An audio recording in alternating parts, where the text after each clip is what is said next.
ikibazo cya Kayiranga hejuru y'ikiguzi cy'amahoro, tugiye muri Doha, dusubiyeyo, iyi ni inshuro ya 5 tugendayo, kandi kugeza aha mu inshuro zose enye twagiyeyo ntacyo twakuyeyo, ariko kandi dusubiyeyo. Impamvu nuko twizeye ko amahoro adashakishwa n'intambara gusa, ahubwo amahoro ava mu biganiro, ava mu bwumvikane, ava no mu masezerano n'iyubahirizwa ry'ayo masezerano. Niyo mpamvu igihe cyose hazabaho impamagazi y'ibiganiro by'amahoro tuzayitabira. N'ubundi twayitabiriye tuzi ko abo tugiye kuganira badashaka amahoro. Hari n'igihe baduhamagara batujijisha, bashaka kongera umwanya, kugura umwanya kugira ngo babe bitegura bazaturwanya, ariko nta na rimwe bazadufata, kuko igihe cyose bazaduhamagara tuzitabira, ariko kandi natwe ntiturangaye. Ibyo twakoze kubw'amahoro ni byinshi, ariko kandi kuyageraho bisaba impande zombi kuba serious, cyangwa se kuba bafite ubwo bushake bwo kuzana amahoro. Ubwo bushake rero ntabwo turabubona muri guverinoma ya Kongo, kuko hari ibibazo bito cyane bashobora gukemura bikazana amahoro, ariko habuze ubushake. Ikitwereka ko habuze ubushake niki nuko buri munsi baraduhamagara ngo tujye Doha, kandi bagasaba ko duhagarika imirwano, ariko bakomeza barasa. Mwumvise indege yarashwe ejo bundi mu Minembwe. Iriya ndege icyambere ni indege ya gisivile, ni ukuvuga ko ntabwo ihuriye n'intambara. Icya kabiri yari ijyanye imiti, kubera ko Minembwe iri hagati, igoswe n'abanzi. Nta muturage w'umunyamurenge wava mu Minembwe ngo agere ahandi hariho hose ku maguru cyangwa ku modoka, n'indege nazo ntabwo zikigerayo. Ni ukuvuga ko aho hantu bari ntabwo bakigira umunyu, ntabwo bagira amavuta, ntabwo bagira isabune, ntabwo bagira isukari. Ikintu cyose kiva ahandi, icyo bafite wenda ni ibihingwa bahinga bagasarura bakarya. Ikindi kibuzeyo ni imiti. Byageze ahantu ibitaro byenda gufunga kubera ko nta muti n'umwe uri mu bitaro. Rero kuri iyo mpamagazi y'abaturage n'ibitaro n'abaganga, habaho eforo yo gufata indege ijyana imiti, igezeyo nayo iraraswa. Ibyo ni ibintu rero bigaragaza ko nta mahoro bashaka, barashaka intambara. Ni ukuvuga ko ejo n'ejo bundi intambara itangiye, ntabwo ari ukubera ko tudashaka amahoro, ahubwo nuko tudashobora kwihanganira ibyo bikorwa birimo ubugome. Nta handi hantu hari ikibazo nk'ikiri mu Minembwe ubu nyine muri teritwari libere zose, ariko ni ukuvuga ko hariya n'abaturage bahatuye badashakwa, batifurizwa amahoro, bari indesirable. Ibyo rero ni ya discrimination, ni ya honyabwoko cyangwa se epilation ethnique yatangiye kuva 2017 niyo igikomeza. Ndumva ari nk'ibyo, reka mbisubize mwene data wabajije mu Gifaransa. Ça fait longtemps que nous avons fait des sacrifices pour la paix. Parmi ces sacrifices pour la paix, nous avons observé un cessez-le-feu unilatéral.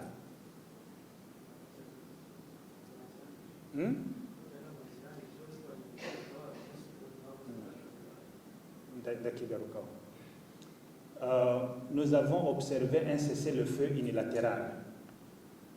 Mais même dans ce cessez-le-feu unilatéral, nous avons été attaqués. Et c'est dans ce cadre que nous avons fait des avancées sur le terrain, des progrès, parce qu'on nous attaque tout le temps. Mais il arrive un moment où ça devient insupportable. Cette guerre a commencé à cause d'une discrimination, d'une exclusion d'un groupe de la population congolaise que les autres considèrent comme non désirables, non tolérables, qu'on ne peut pas tolérer ou qu'on ne peut pas vivre avec. Et sur base de cette exclusion, la guerre est née. Aujourd'hui, cette population demeure indésirable. C'est pourquoi un avion civil est abattu à Minembwe alors qu'il acheminait des médicaments pour une population sinistrée, une population enclavée qui n'a plus de médicaments, avec les hôpitaux et les dispensaires qui ferment leurs portes aux malades parce qu'ils n'ont plus de médicaments. Cette situation est connue à Kinshasa, mais il a été élaborée d'épuration ethnique est telle que pour ceux qui ne meurent pas par balle ou par machette, qu'on les extermine par la faim. C'est systématique, c'est une mort douloureuse et lente, mais sûre. Alors, il y a des choses que nous avons tolérées, mais il y a des choses que nous n'allons pas tolérer. Assez, c'est assez. C'est-à-dire, s'ils ne respectent pas ce cessez-le-feu, s'ils ne respectent pas les accords, s'ils ne respectent pas même les conventions internationales, parce que ça, nous considérons ça comme un crime de guerre, un crime contre l'humanité, parce que c'est un avion civil, un avion avec une mission purement humanitaire qui a été abattu. Alors, un éventuel commencement de la guerre encore dans cette zone ne sera pas dû à notre refus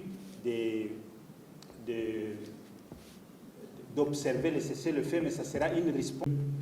Le coordonnateur camarade Freddy Kaniki, coordonnateur adjoint en charge des questions économiques, de développement et mobilisation.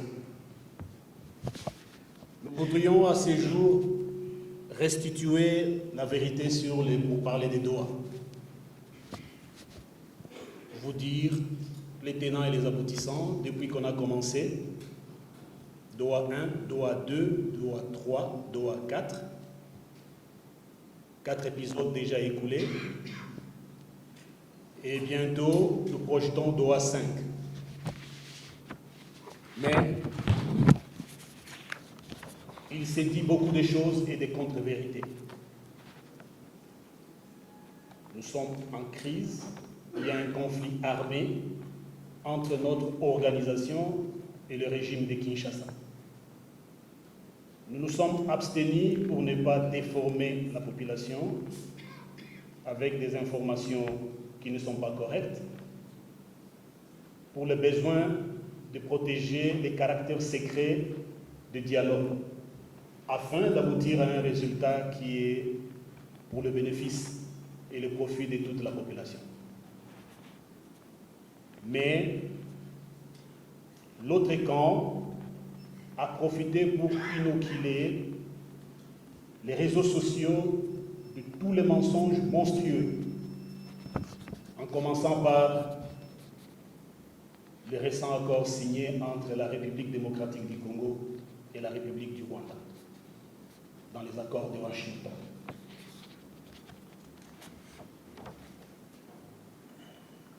Considérant l'urgence et la nécessité de conclure un cessez-le-feu bilatéral et la mise en œuvre des mesures d'établissement de confiance, afin de créer des conditions propices au dialogue et au règlement politique des conflits de manière permanente. Tenant compte de l'accord de Washington entre la République démocratique du Congo et le Rwanda du 25 juin 2025, du 27 juin, où les partis se disent conscients des négociations en cours entre la RDC et l'AFC M23 sous la médiation de l'État du Qatar à Doha, et de l'obligation des partis de leur apporter leur plein soutien pour le mener à bien. Tenant compte également du même accord de Washington, en ce que le parti déclare qu'afin de promouvoir une cessation durable des conflits et de réaliser les potentiels économiques de la région, elles soutiennent les négociations en cours entre la RDC et l'AFC M23 sous la médiation de l'État du Qatar à Doha, et les efforts visant à désarmer et à démobiliser les groupes armés non étatiques. Considérant l'acte d'engagement de Goma du 23 janvier 2008, qui distingue les groupes armés nationaux de notre organisation qualifiée de mouvements politico-militaires, et que l'existence même des groupes armés fait partie des causes profondes des conflits qui opposent l'AFC M23 au gouvernement de Kinshasa. Réaffirmant l'engagement mutuel des parties de poursuivre la mise en œuvre des accords de paix précédents en vertu du principe de la continuité de l'État et celui du Pacta Sunt Servanda. Nous, l'AFC M23, nous vous déclarons aujourd'hui que nous sommes en conflit armé avec le gouvernement de la République, le gouvernement, le régime de Kinshasa. Et ces conflits ont des causes. Et c'est à vous maintenant, les femmes et les hommes de presse, de savoir quelles sont ces causes profondes. La première est la mauvaise gouvernance, qui a des corollaires comme la discrimination,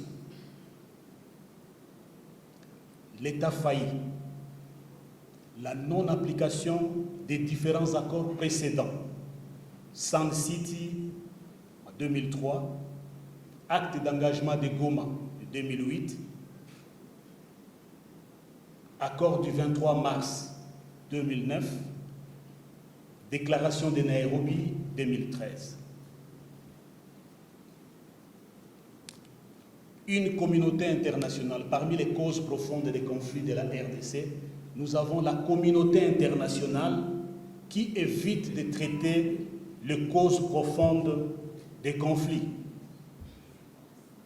Elle devient complaisante et complice des régimes de Kinshasa.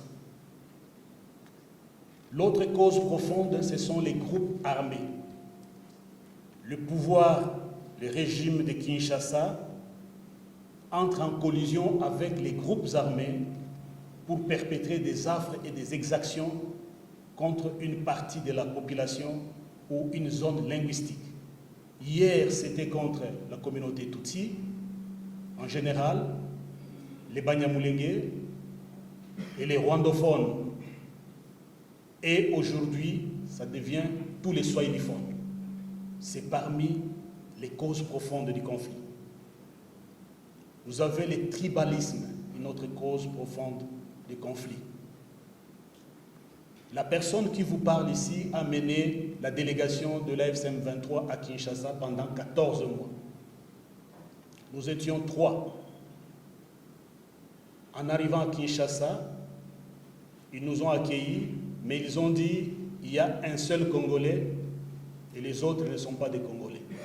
Et les seuls Congolais dont ils parlaient, c'est les porte-parole, Laurence Kanyuka.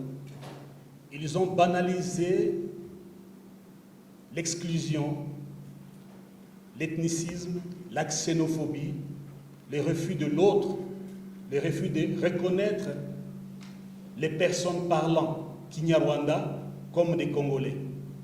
Et autour de la table, ils en font de la blague, ne sachant pas que cela fait partie des causes profondes des conflits qui mènent à des guerres récurrentes.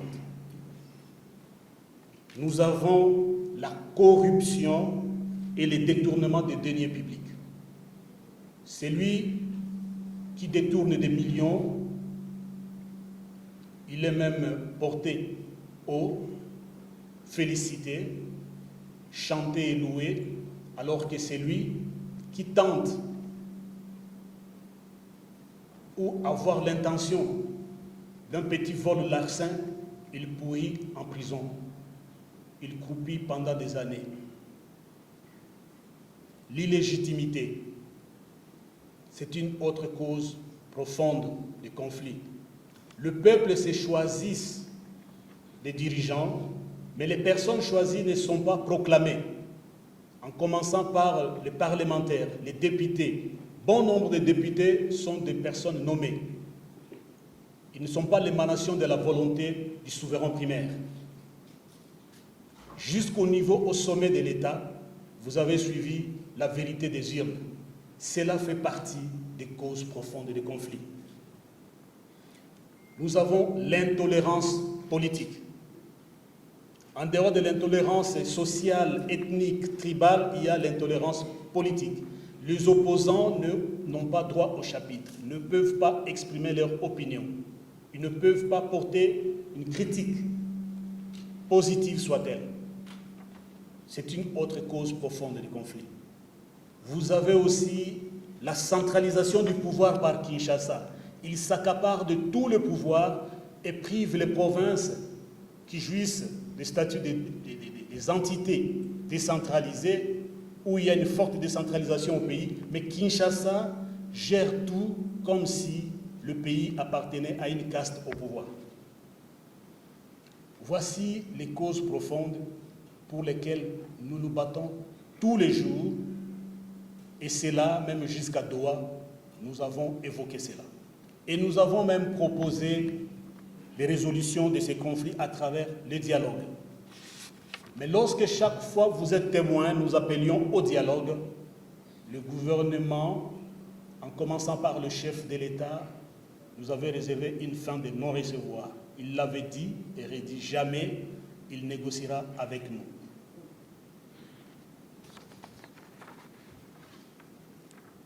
Et il y a eu différentes tentatives de dialogue. Et dans ces différentes tentatives de dialogue, chaque fois, il y avait la mauvaise foi du gouvernement. Notre organisation, au départ les M23, aujourd'hui, ensemble avec d'autres compatriotes, nous nous sommes associés pour mener la lutte ensemble. Nous sommes devenus AFC M23, où il y a plusieurs composantes, des personnalités de la société civile et tous les Congolais épris de la justice.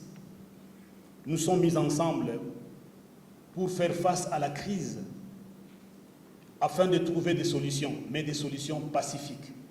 Le gouvernement nous a imposé la guerre. Je prendrai le premier pourparlers à Entebbe. Quand la crise était grande, nous avions conquis Bunagana, Tchenguerero et au-delà dans les Boussanza.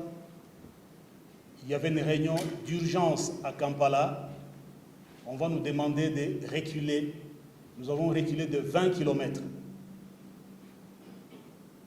en laissant les espaces. Et les FARDC ont reconquis encore ces espaces jusqu'à l'approche de nos positions. Et à Entebbe, la délégation de Kinshasa était menée par M. Ibalanki, qui avait un seul message. Nous sommes venus vous dire de retourner à Sabinho. Il n'y aura pas de négociation avec vous.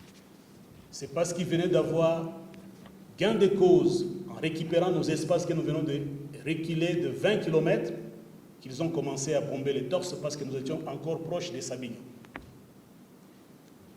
Il y a le président Museveni qui va déléguer la suite du programme et de pourparlers à Nairobi au président Uhuru Kenyatta.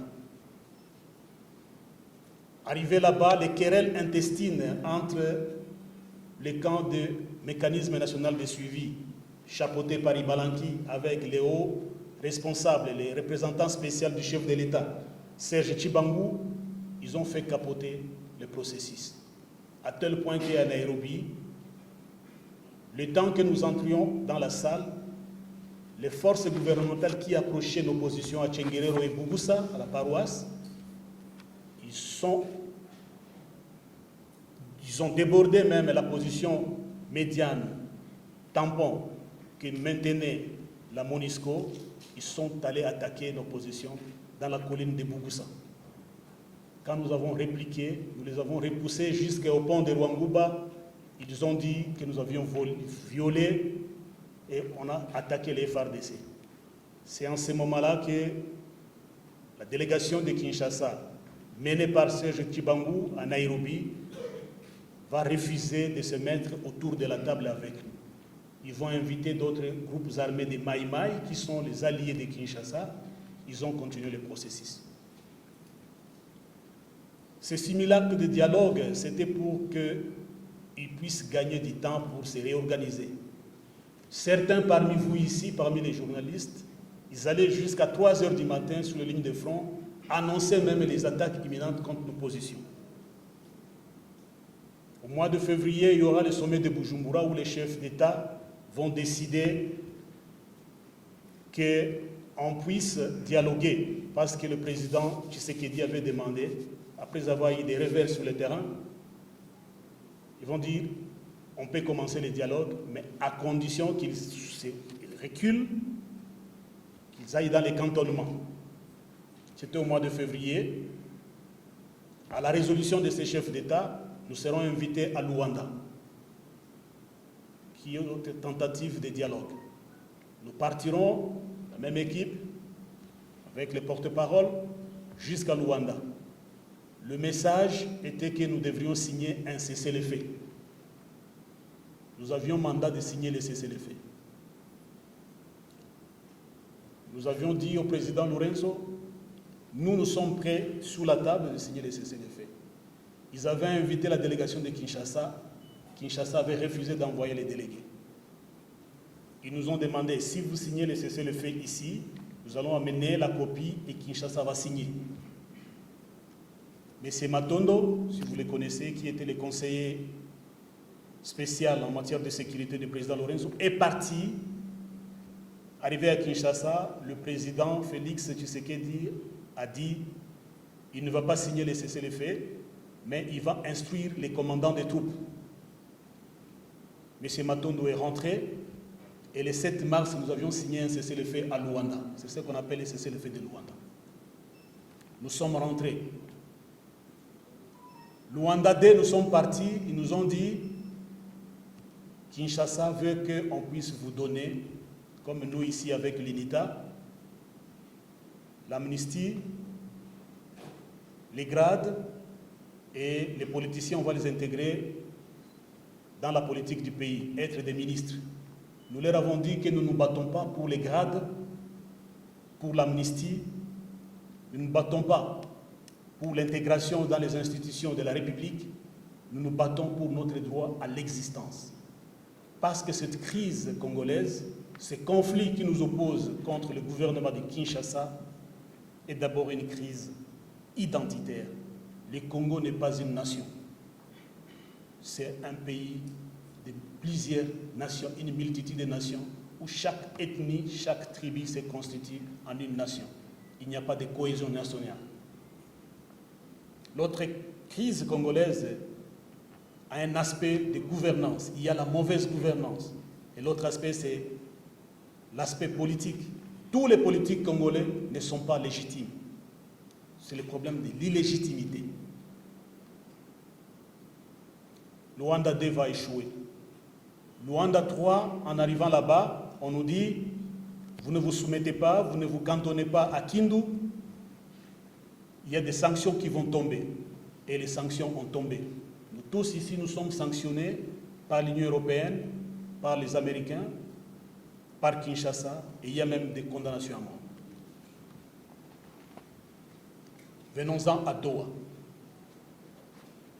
Doha est une acceptation suivie d'un sabotage. Pourquoi? À la conférence sur la paix de Berlin, la ministre des Affaires étrangères, Wagner Kaikwamba, avait dit que ce qui s'est fait à Doha, c'est un entretien qui doit se conclure à Nairobi. Ce sont des simples échanges. Nous ne comptons pas sur les dialogues de Doha. Les gouvernements de Kinshasa ne discutent pas avec l'AFCM 23 à Doha. Ce ne sont que des échanges. Le porte-parole du gouvernement de Kinshasa avait dit qu'il ne faudrait pas que ce qui se passe à Doha soit accepté parce que ça sera congoliser cette crise, c'est congoliser les conflits. Nous allons parler avec les Rwandais. Kinshasa s'est choisi un ennemi. Kinshasa s'est choisi un adversaire. C'est le Rwanda. Et ce qui se passe entre le Rwanda et la RDC, c'est entre les États. nous sommes des Congolais, nos problèmes à nous sont congolais. Donc nous parlons avec notre gouvernement et nous pensons que seul le dialogue peut résoudre ces problèmes. Seul le dialogue peut apporter la paix. Mais tous les officiels de l'État, ils disent que ce qui s'est fait à Doha n'est qu'un passe-temps. En réalité, c'est un passe-temps parce que tout le temps que nous parlons, ils sont en train de renforcer les lignes de front. À Walikale, à Bunyakiri, Bujumbura est devenu la plateforme, l'état-major où sont logés des drones et des armes de longue portée, sophistiquées, pour préparer une grande offensive afin de récupérer les espaces où nous sommes en train de protéger nos populations. Kisangani, il y a des mercenaires colombiens et d'autres de nationalités américaines. Ils sont en train de préparer jour et nuit des offensives, carte sur table. Pas longtemps qu'hier, un grand Mouzalendo, Foka Mike, il disait qu'ils ont aussi des drones, que les Wazalendo, Maïmaï, ont été dotés de drones et que les armes qu'ils ont sont plus sophistiquées et que ce n'est que question d'heures avant de reconquérir les espaces. Mais aussi à Doha, il se pose un problème. La délégation qui est là, nous ne pouvons pas la récuser, c'est le gouvernement de la République qui l'a envoyé à Doha, mais ils viennent sans mandat. Nous ne savons pas ce que nous allons faire, discuter avec des personnes sans mandat. Nous, quand nous arrivons, nous présentons le mandat à la médiation. Mais eux, ils viennent comme des personnes qui viennent parler au nom de la République, mais qui ne sont pas mandatés par la République. Cela montre que c'est un caractère anodin qu'ils ont donné au pourparlers ou aux échanges ou au dialogue qui s'est fait à Doha. À Doha, toute paix commence par la cessation des hostilités. Nous avions demandé à maintes reprises, depuis Doha 1, Doha 2, Doha 3, Doha 4, avant de faire quoi que ce soit, signons d'abord un cessez-le-feu bilatéral où nous nous convenons. Vous et nous, nous faisons taire les armes afin qu'on parle dans un climat apaisé, qu'il n'y ait pas mort d'homme ni de souffrance des peuples. Et cela devait être assorti par les mesures d'établissement de confiance. Ils ont refusé catégoriquement. Mais c'est le gouvernement de Kinshasa qui, à longueur de journée, parle à travers les médias, communique que nous ne voulons pas la paix. Nous disons, même devant les médiateurs, les ministres d'État, ministres des Affaires étrangères qataris, maintenant nous sommes ici, signons le cessez-le-feu bilatéral, le gouvernement, la délégation de Kinshasa refuse. Il y a le refus de répondre à un agenda humanitaire. Si réellement les populations qui vivent à Goma, chef-lieu de la province du Nord Kivu, à Bukavu, chef-lieu de la province du Sud Kivu, et dans tous les territoires que nous occupons, avec environ 11 millions d'habitants, plus de 30 000 km², le gouvernement de Kinshasa a choisi, a opté de sanctionner et de punir le peuple congolais, vivant dans l'espace que nous contrôlons, en leur privant de leur... Cette épargne n'appartient pas aux membres de l'AFC M23, c'est pour la population. Quelle relation y a-t-il entre l'épargne des populations, de pauvres citoyens, et l'AFC M23? Pourquoi, ne serait-ce que par humanité, ne peut pas autoriser l'ouverture de banques pour que les populations accèdent à leurs épargnes?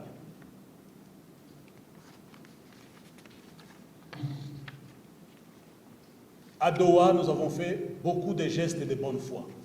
Nous, l'AFC M23. Dans un esprit de responsabilité, l'AFC M23 a multiplié les gestes concrets de bonne foi. Il s'agit notamment 1. Le respect d'un cessez-le-feu unilatéral sur tous les fronts. Il y a plus de 5 cessez-le-feu unilatéraux que nous avions décrétés. 5. Depuis 2021-2022 jusqu'à la date d'aujourd'hui.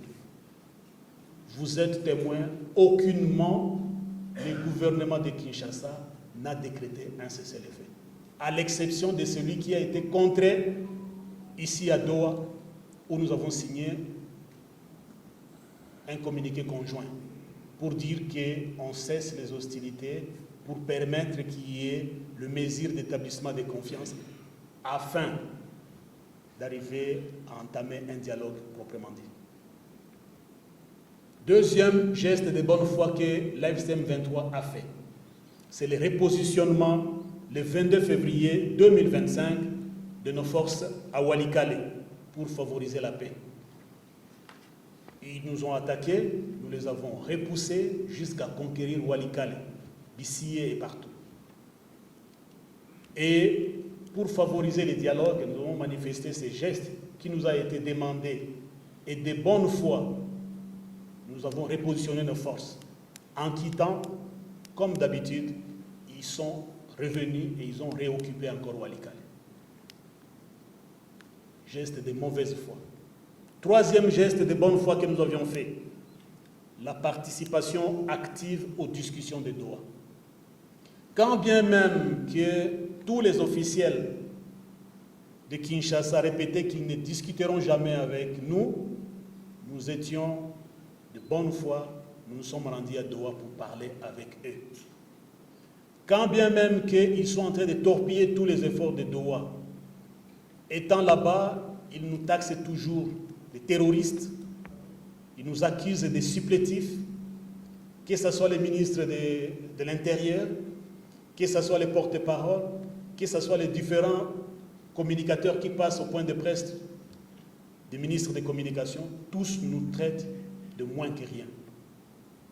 Nous supportons cela, nous avançons pour la cause noble qui est la paix. Quatrième signe de bonne foi, c'est la signature le 23 avril 2025 d'un communiqué conjoint avec le régime de Kinshasa. Vous avez suivi ça et cela est passé même à la RTNC Kinshasa. Cinquième geste de bonne foi, c'est le transfèrement de 1359 prisonniers de guerre, des éléments des FARDC et des policiers et leurs familles vers Kinshasa. Ils étaient à la base de la MONUSCO. Nous les avons facilité la sortie de là jusque dans les zones qu'ils occupent en toute sécurité et on a fait l'appui avec le CICR pour qu'ils arrivent sains et saufs. Sixième geste de bonne foi. Vous avez suivi ici dans cet hôtel, il y avait une réunion importante entre notre état-major de l'AFC et la SAMI d'IRC. Nous avons fait une réunion où nous avons facilité la sortie honorable des contingents tanzaniens, malawites et sud-africains qui étaient venus nous combattre pourtant. Septième geste de bonne foi, c'est le rapatriement de 1871 dépendants des FDLR, mais aussi des combattants FDLR, parmi lesquels il y avait un général de brigade. Vous avez vu comment nous les avions acheminés chez eux. Huitième geste de bonne foi, c'est l'ouverture solennelle de collaboration harmonieuse avec les organisations humanitaires. Nous avions facilité l'accès libre. À l'époque du gouvernement, toutes les ONG payaient des taxes.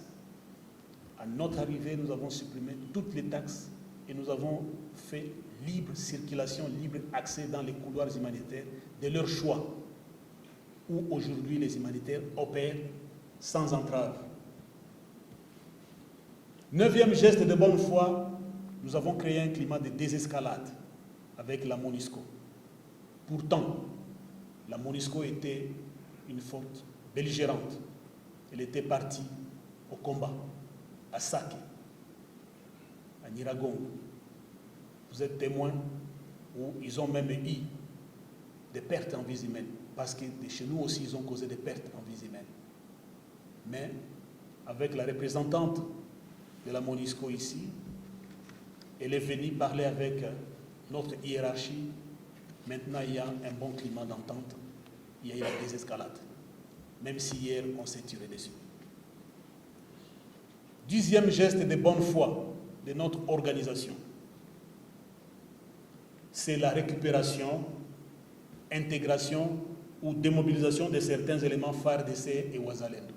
Vous les voyez tous les jours. Ceux qui sont venus, les policiers, les FARDC, qui ont voulu rejoindre nos rangs, on les a pris. Et pour le moment, ils sont en recyclage. Et les Ouazalendo. Et ceux qui ont opté pour la démobilisation, après un court moment de recyclage, on les a remis dans leur famille. Ces actions traduisent un choix de paix, nous l'avons toujours dit. Aucune solution militaire ne pourra durablement résoudre la crise congolaise. Chaque offensive militaire du régime de Kinshasa est une fuite en avant.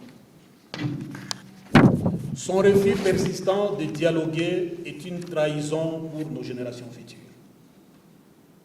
Dire que nous nous battons pour les minéraux.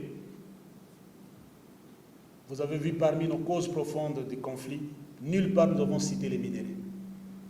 Et nous ne sommes pas opposés que les pays tiers, ceux qui veulent signer des contrats, des minéraux, d'exploiter, notre organisation n'est pas opposée à qui que ce soit. Parce que notre élite n'est pas encore dans ce niveau-là et ne le sera jamais. Notre élite est existentielle. Si nous nous battons d'abord pour exister, pour vivre, et le reste, ça viendra après. Je vous remercie.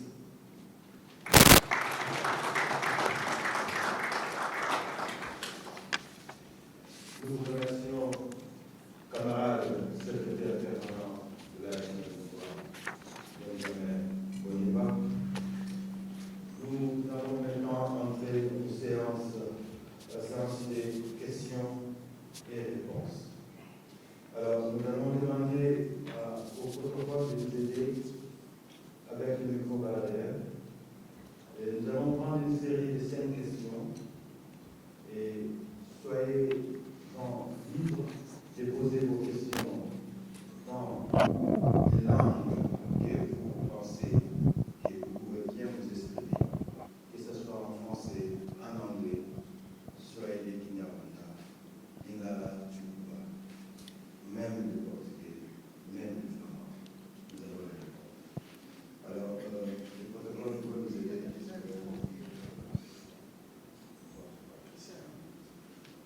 Monsieur Okito. Oui, moi.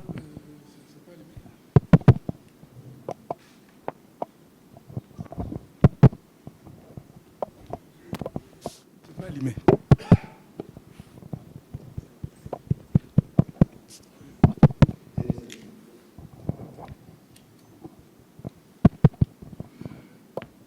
Moi, je suis Okito. Je suis M. Okito Papi, éditeur du journal Écho d'Opinion. Et je suis journaliste ici à Goma.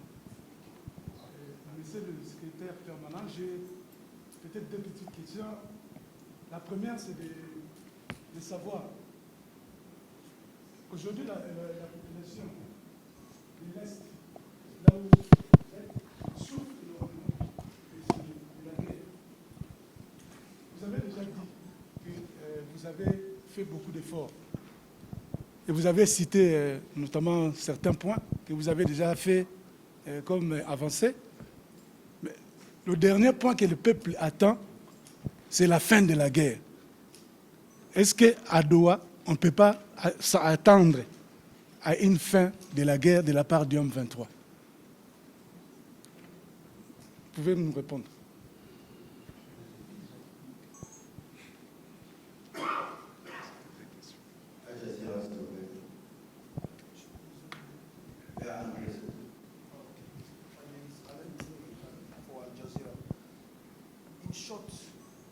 Are you people going to continue with the Doha process, or this is maybe the announcement that you people will not continue, and what will be next step for you from now on, as Kinshasa is not respecting anything, and it seems you are no longer expecting anything from Kinshasa in terms of solution? Thank you.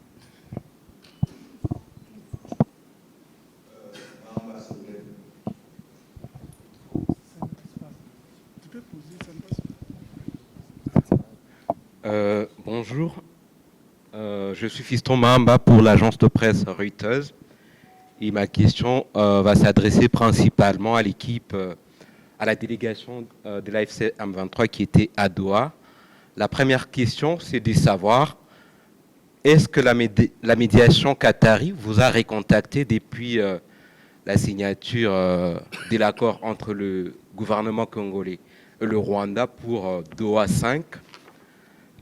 Et la deuxième question, c'est de savoir, est-ce que parmi les revendications du M23 à Doha, il y avait la levée de la mesure du Parlement congolais qui interdisait l'intégration de combattants qui viennent des rébellions et spécialement du M23 au sein de l'armée congolaise? Merci. Morning Post. Merci beaucoup. Je suis Blaise Saposé, Morning Post. La question, est-ce que vous allez poursuivre avec nous?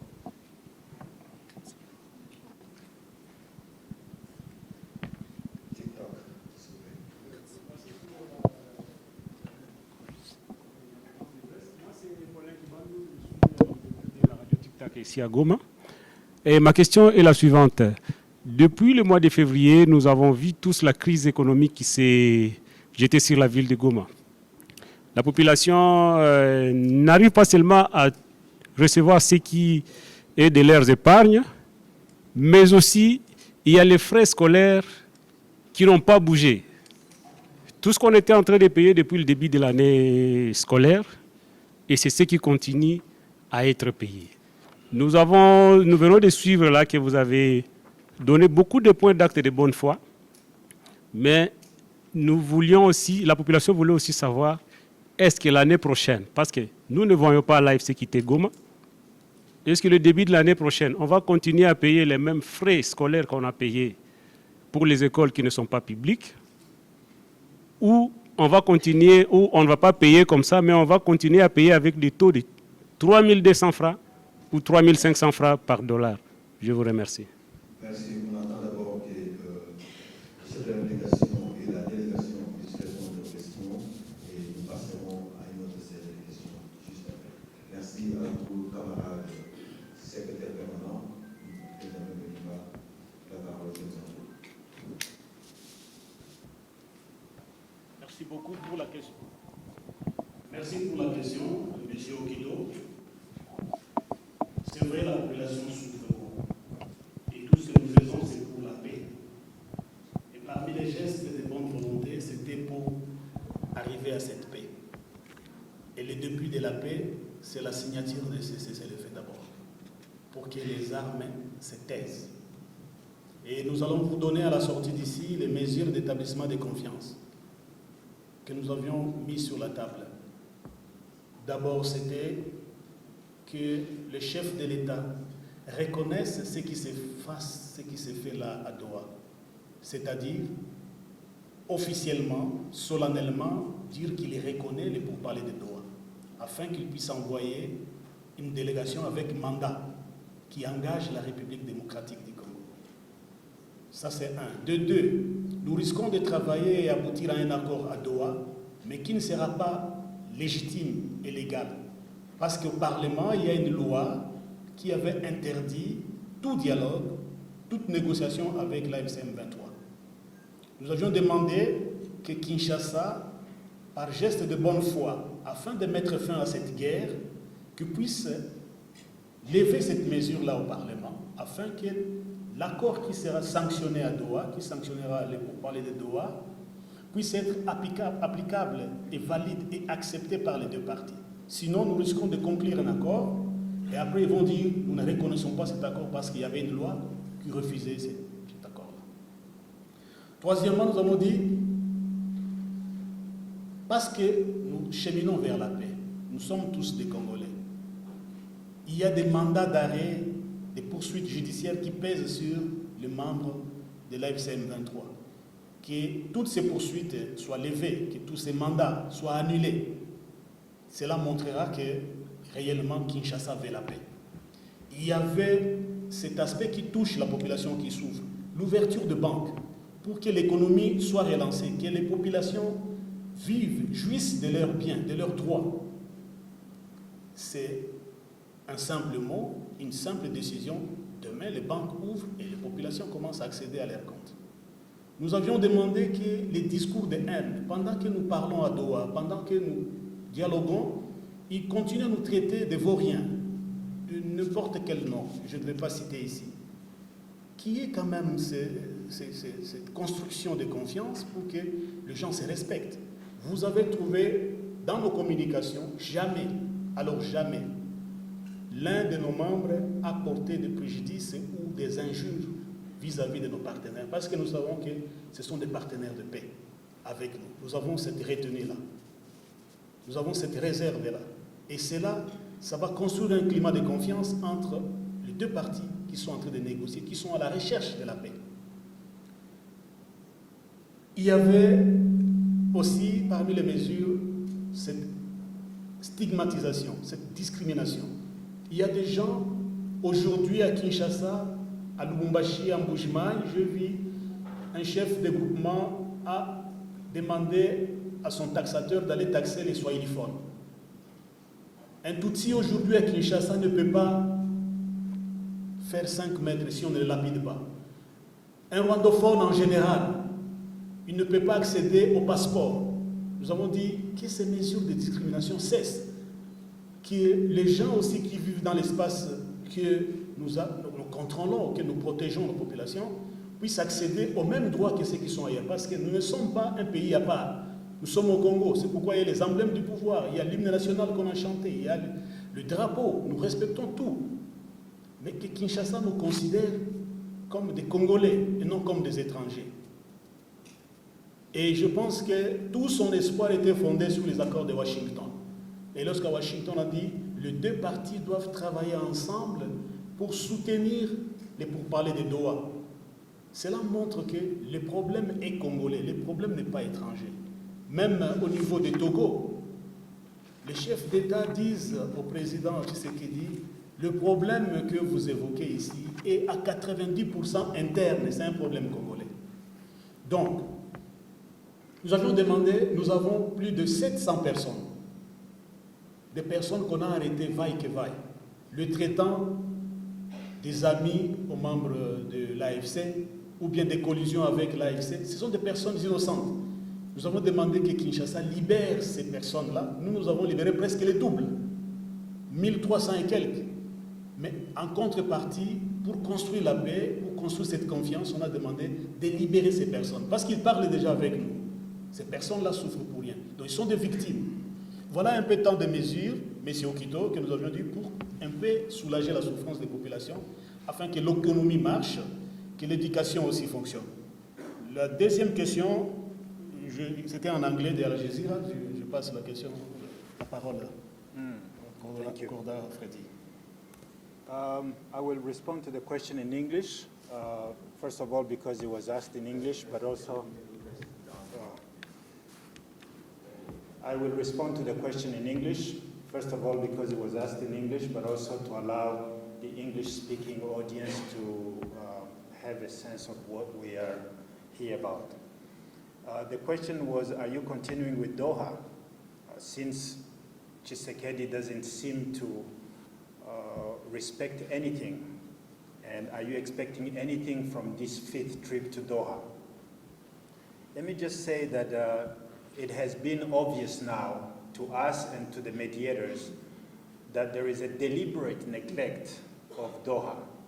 All the hopes were put into the Washington talks, hoping that the Washington talks would resolve the problem. But the Washington talks were between two countries, Rwanda and Congo, but were never about the problem, the internal problem in Congo. And as my colleague just said, the issue in Congo right now is at 90% internal. It's about Congolese people between themselves. And so that's why the solution was not found in Washington. After the signature of the Washington talks, it was now obvious to the Congolese government that there was no solution to the problem, because all it said was that the two belligerent groups were to meet in Doha and be serious about their talks and search peace. At that moment only, they realized that Doha was of a certain importance, and now they're trying to find a solution in Doha. But as we said, it doesn't matter when the truth is known and when the decision is made. We are there to look for peace, so we are going to Doha. The other thing that will make us go to Doha, even though there was that neglect, however, if you look, there has been progress. Progress despite the lack of willingness of the regime in Kinshasa to search or to pursue peace. The progress I'm talking about is that he started by not recognizing us. He called us names. We were all Rwandese. None of us were Congolese to his eyes. Second, he refused to talk to us. He said, never and never, please read my lips, I will never talk to them. But then he balked. He started talking to us. There was a time he sent a delegation to Kampala. They spoke about it. And in Kampala, he was asking us to negotiate, but in discretion, in confidentiality. He didn't want it to go to the media. And when the news were leaked to the media, he backed up. And everything would collapsed. So, but now he's in Doha, he's talking to us. But even when he was pressured to come to Doha and talk with us, A, because of the pressure on the ground, he was losing the battle. B, because there was some pressure from the international community asking him to be serious about the pursuit of peace. He came to Doha. As they said, he sent a delegation that didn't have any mandate, which means all the decisions that they were made that we would make there would not be recognized because the team did not have any mandate from the government. This is unheard of. Usually when there is talks, there is exchange of mandate. I have been mandated by my organization to talk to you and to make decisions on behalf of my organization. That should have been reciprocated from the government, but there was no mandate. We asked for it many times. All the 4 times we've been in Doha, there has been no single mandate. However, because we are pursuing peace, because we want peace, because we are here for an existential cause, we agreed to do without it. But even without it, he has been blocking every step of the way. You heard of the confidence building measures that we established in Doha. First, it was asked to us to withdraw from Walikale. We did withdraw from Walikale. Second, we were asked to release and transfer the prisoners of war. We had 1,359 prisoners of war that had either been captured or surrendered. And we released them and we transferred them to Kinshasa via Red Cross, International Red Cross. And we have papers to prove that we transferred them to Red Cross and that Kinshasa received them, all 1,359 people. In return, we wanted him to make a statement that he was now ready and willing to negotiate with for the sake of peace. He never did it. We asked him to ask the parliament to revoke the law and the decision and law of the November 8th, 2022, prohibiting the government from negotiating with us. So we are sure that whatever we negotiate, whatever we decide, is actually is legal and will not be challenged in the court of law because the government negotiated without the permission of the parliament, which is very, very basic and very logic. He refused. We asked him to release 750 people that were arrested, politically motivated arrest. Second, arrested because of their face, what they look like, or the language they speak, or a presumption that they're friends with us, or they buy into our ideology. All those were illegal arrests. We asked them to release those. This is half of how many we arrested. They refused. We asked them to stop the hate speech. He refused. So none of the things we asked has been accepted. Basically, the 4 times we've been in Doha, we have just been there to listen to someone saying no, no, no. And we don't know why they're there, but we keep going because we are in search for peace. We care about the population. The war we are fighting is the war for existence, for survival. We are trying to survive. As my colleague said, we are not fighting for any political positioning. We are not fighting to be integrated in the army. Many of us officers left the army for what we are doing, and we are not fighting for the minerals. We are fighting to exist and to enjoy the rights that the Constitution gives us. Thank you. Pour la question de Fiston Mahamba, est-ce que nous avons été contactés par la médiation qatari? Oui. Depuis la signature de l'accord de Washington, on a été contactés par 3 fois. Et nous allons rentrer à Doha pour continuer les pourparlers. Et nous disons ce que nous faisons. Nous allons partir avec sur la table pour commencer à faire la paix. D'abord que les armes se taisent et puis commencer à traiter les causes profondes. Voilà un peu la situation. Donc d'ici là, nous allons prendre l'avion et faire Doha pour continuer le pourparler. Deuxième chose, tout ce qui concerne la levée des mesures, la suspension ou l'annulation de poursuites, c'est de la responsabilité de Kinshasa. Et c'est aussi un signe de montrer qu'ils sont pour la paix. Ce sont des gestes de bonne foi, de bonne volonté qu'on demande à Kinshasa pour que le peuple congolais sache où il y a blocage. Si nous avons fait un pas, que l'autre aussi fasse un pas. Il faut être à 2 pour danser les temps.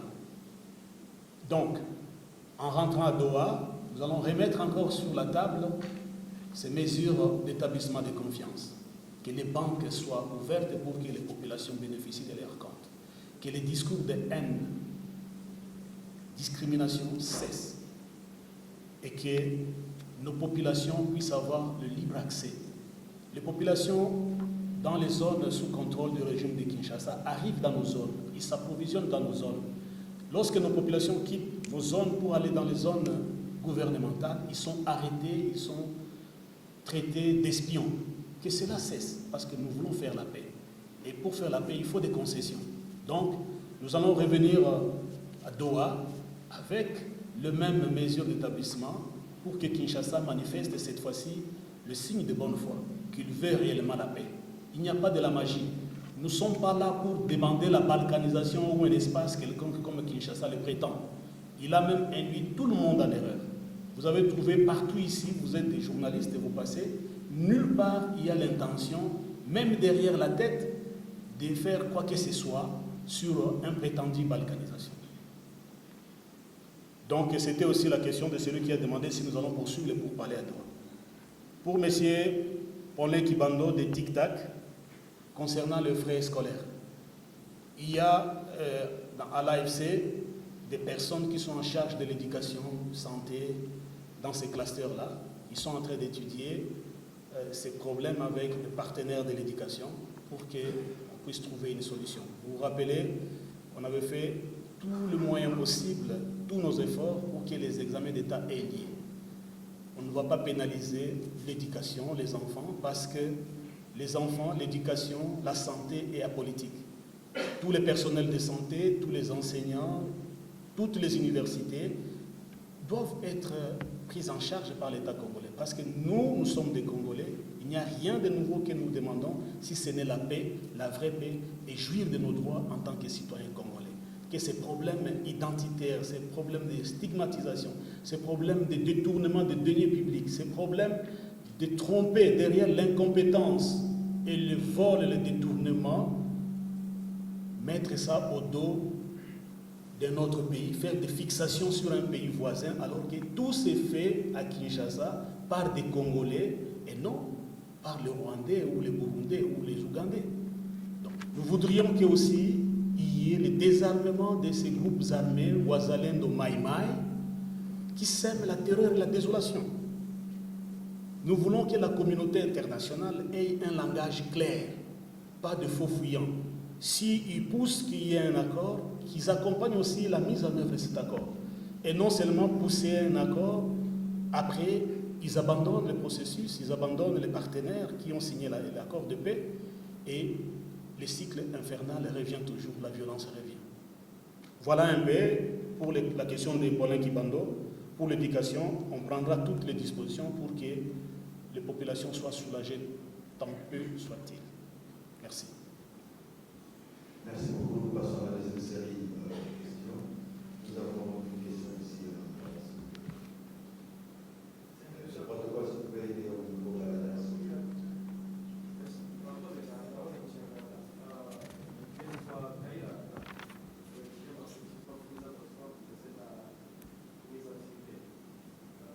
Vamos executivos